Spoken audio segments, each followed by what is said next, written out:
So let's talk about why a lot of Africans from Africa are doing more than one job. They'll be doing two or three jobs in overseas. Yes, I get it. We all know that we have bills to pay, you know, we have rent, insurance, we have we have to do grocery, we have all a lot of bills, phone bills, medical insurance, car insurance, you know, all of those to pay, and a lot more other bills to pay for insurance, for bills, you know, and everything. But Africans from Africa, we are taught how to manage. Let's be real. Let's call a spade a spade.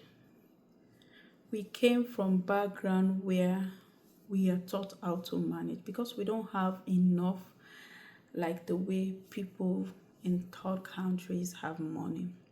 Mind you, there are some people that really had enough in Africa, but most of us don't have enough, and we have managed in Africa. I get it. You will say back in Africa we don't have all the bills that we have here. I get it. I understand. Indeed, we don't have all the bills. We pay our rent yearly.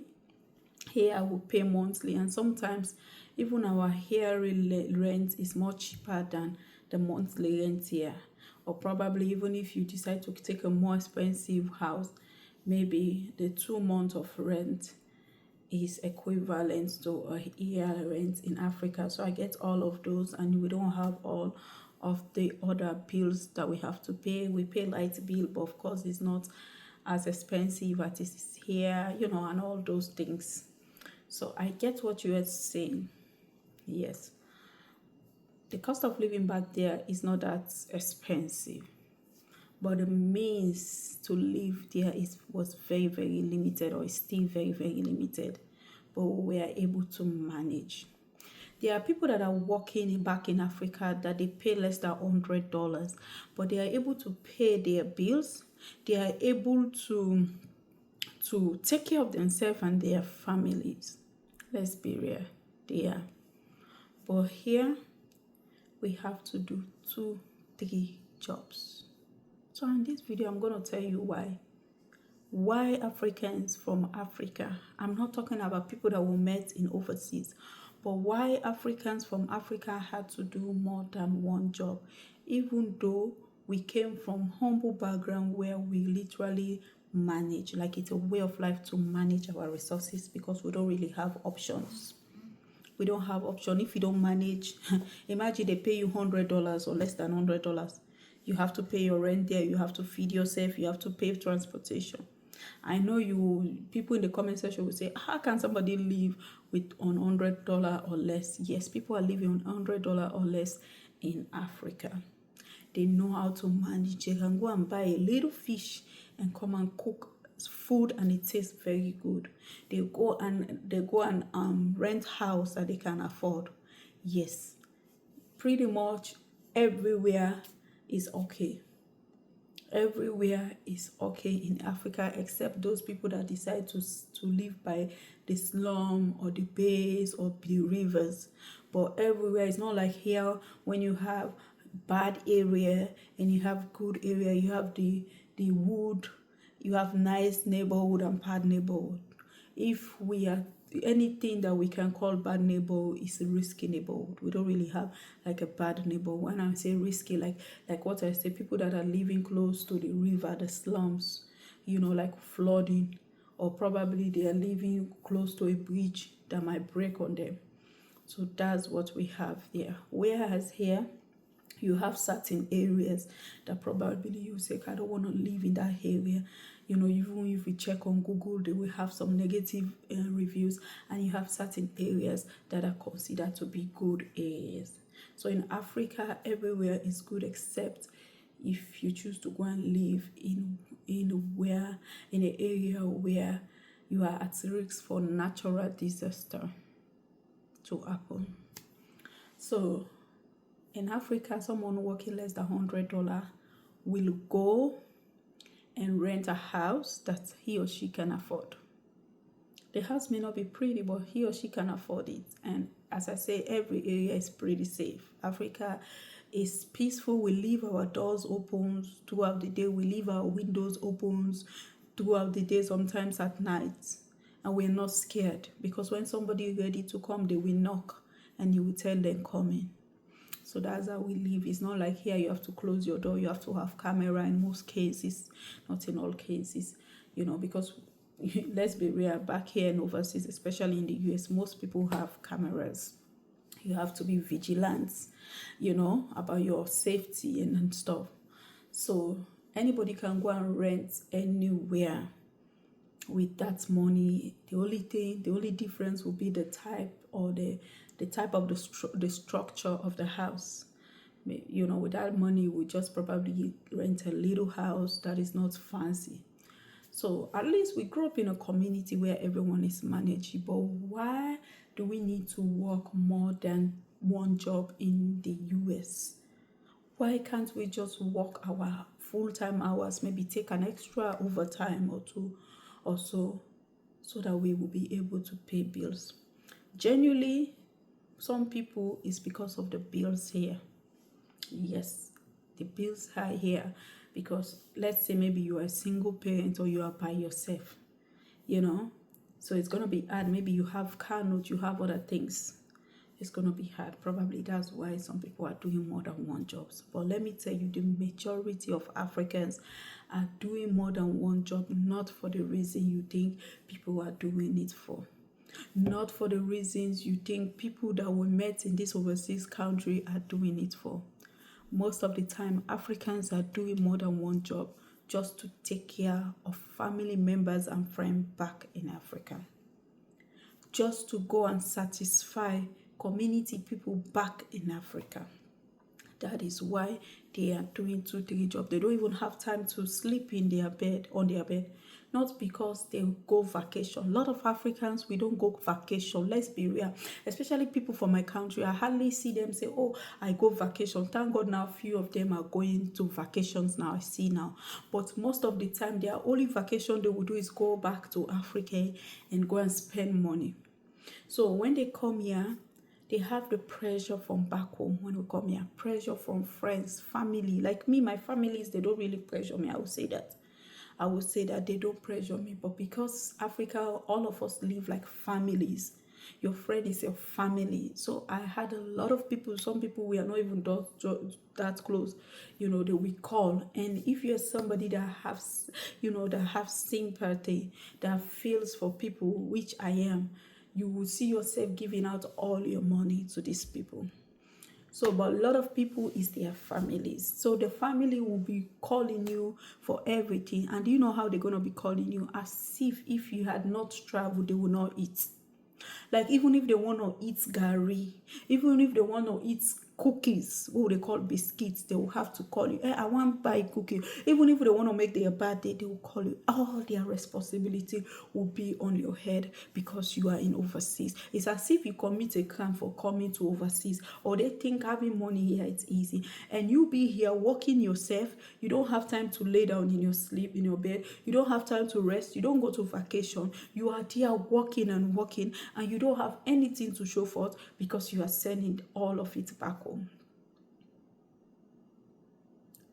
Like my country, I don't know for other African country, but I think it's common. It's so easy for someone to beg you. Anybody can come and beg you, whether you will know them, whether they are your friends or not. They will just call you, or they will just text you, or they will just, and I don't know if they are making stories, because I know people are going through a lot of stuff. But I'm telling you, you will hear stories that will make you to take your last dime and send for them, especially if you have a lot of sympathy, you have a lot of empathy. So that is the reason why you see a lot of Africans are doing more than one job. Not because they can't manage. We know how to manage. We can cook in our house. We don't eat outside. Because that's one way you spend a lot of money. Imagine you eat your breakfast out, your lunch, your dinner. Imagine you do it every day for a month. That's a lot of money. But we cook our food, and we cook it in a way where we can manage it. So we know how to manage. We don't go and buy exorbitant things. We always look for sales and clearances to buy. So we are taught how to manage. It's part of us. We know how to manage. That's why it's so hard to see, and to see us like getting caught up in situation. I'm not here to bash anybody, but I'm here to say the fact, and a lot of Africans will attest to me. Not because we are making more money than other people, but because we are taught how to manage. So we know how to manage. We know how to take a small money and make sure we manage it well. We know how to go and live within our means. But we still found ourselves doing overtime here in overseas just because we are getting pressure from back home to send them money. That's one of the main reasons. And another reason is because it's still from back home. You're getting pressure either from the community people, it's a cultural thing about doing investments back home. People even call you, you've been there for long, you didn't do any investment, you didn't build a house, you didn't build an organization, you didn't do this back home. So they don't care whether you are making enough to take care of yourself and to build a house or do investment back home. They don't care. They just want you. And because lots of Africans want to impress. Yes, we want to impress them back home. That's the thing. When I was in Africa, when somebody's have a close family, let's say somebody have a daughter or a son in overseas, like we give that person, we watch that person with so much respect. We in our mind we just think that person has money, and because it's something that we think, and a lot of the time those people will be living as if they have a lot of money. And where's the money coming from? From the people here in overseas. You will hear a mother will say, I don't want to dress as if my daughter is not in overseas. Like they have to look certain type of way. They have to live certain type of way because you are in overseas. Or I don't want to go, or I don't want people to be asking, is she not her sister in overseas? Is she not having a sister in overseas? Is she not having a brother in overseas? They will tell you that they don't want people to think like that. So they will put a high level expectation from you, and they have a special way to make you do it. So you start building house in Africa. I'm not against building house in Africa. I'm not against it. In fact, I started something before I came here, and I know later on I'm going to invest. But what I'm trying to say here, before you start to invest in Africa, make sure you are well settled here. A lot of the time, people are in apartments here, but they have mansions in Africa. And you are staying here. When you go back in Africa, how long are you going to sleep in that mansion? Me, personally, if you're going to build a house, and that's the thing about when you're constructing, I think it's just a natural thing that you just keep putting money because you want it to get over. You want to finish the construction as soon as possible. But me personally, if I am going to build a house, I have a $2,000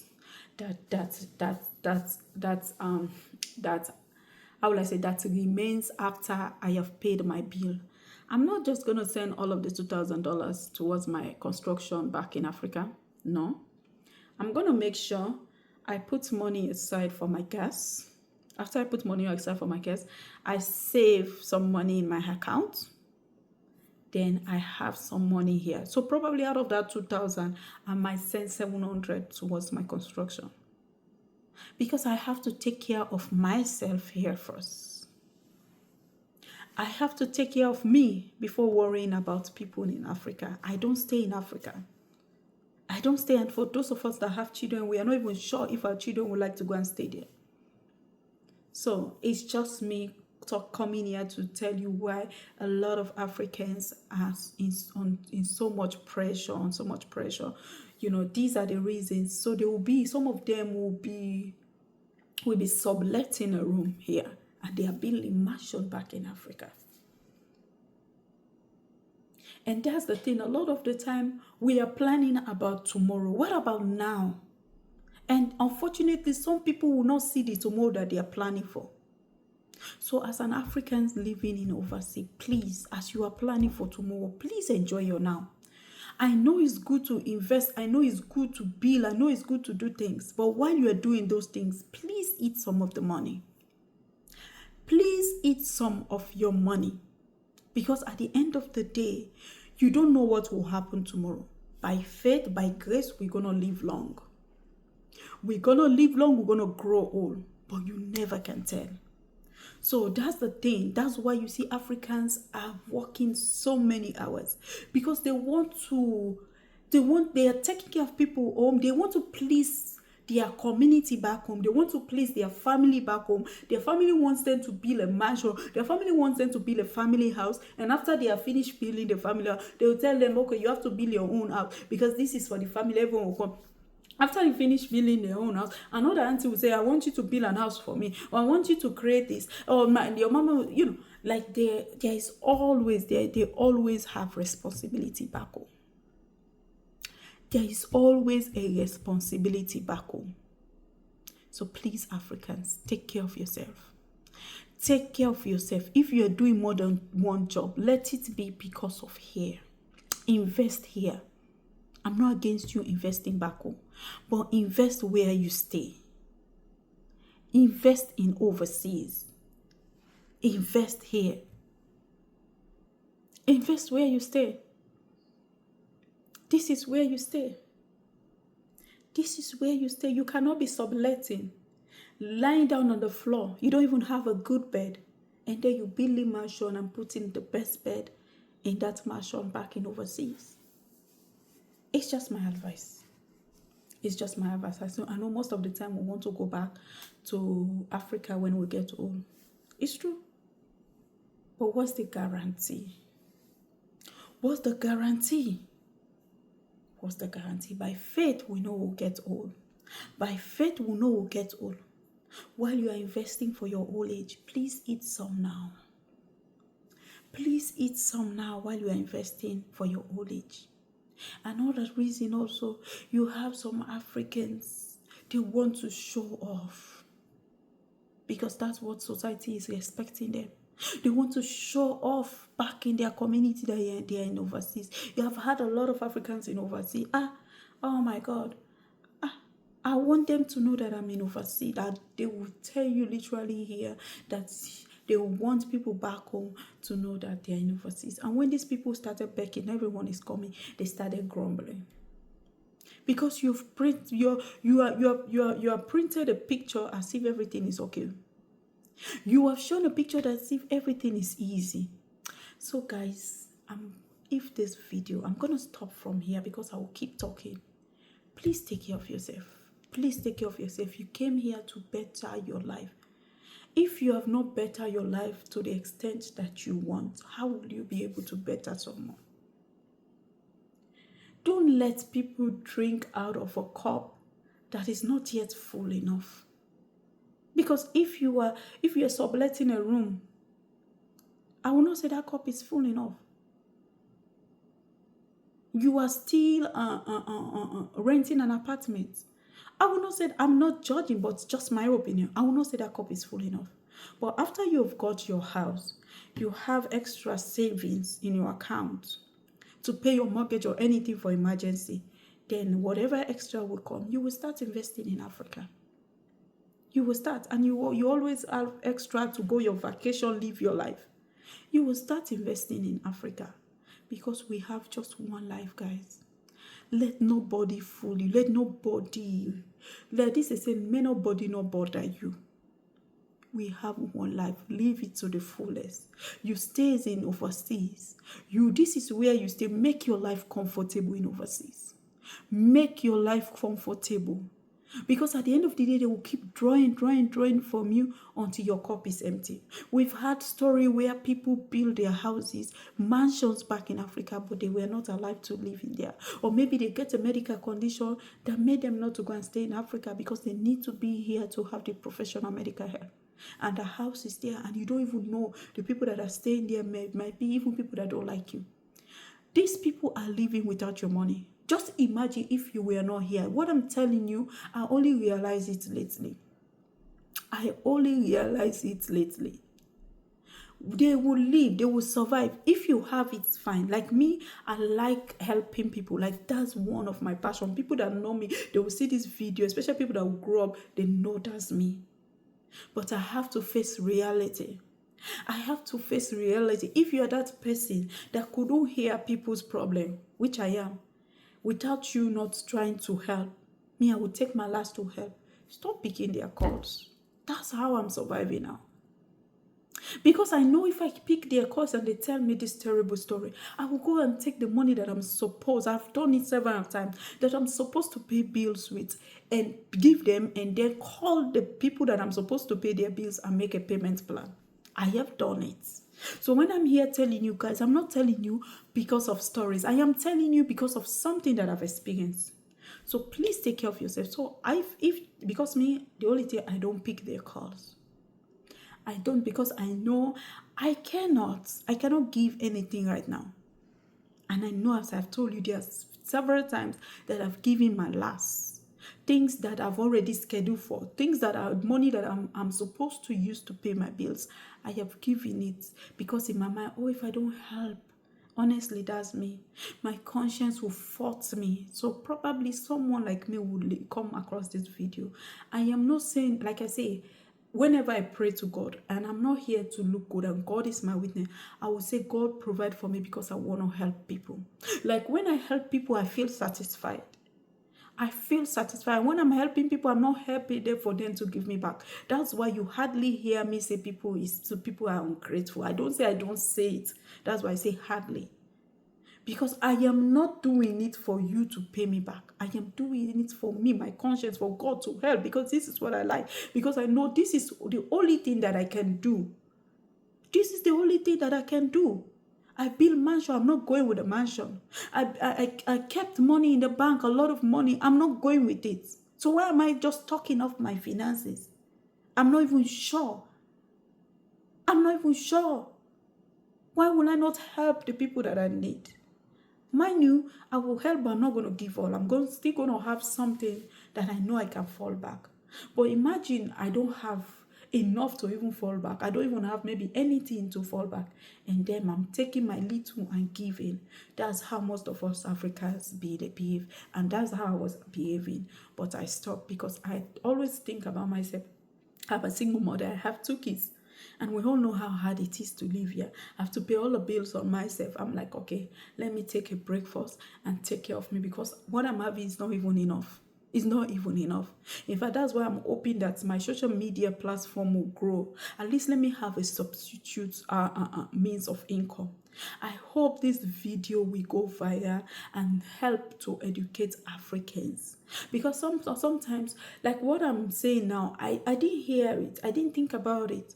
But this will help somebody that just got in the overseas. Me, I spent a lot of money for years. When I say years, and no account for. I've sent goods to Africa. They don't, because in their mind they think you have money. No account of the money for the goods that I've sent. Yes, a little bit of account. Let me don't say no account, but not a full account, because the money is still out there. So guys, please take it easy. And if this is something that you like, please click on the notification button, subscribe to this channel, like this video, and share this video. Thank you. See you guys in the next video.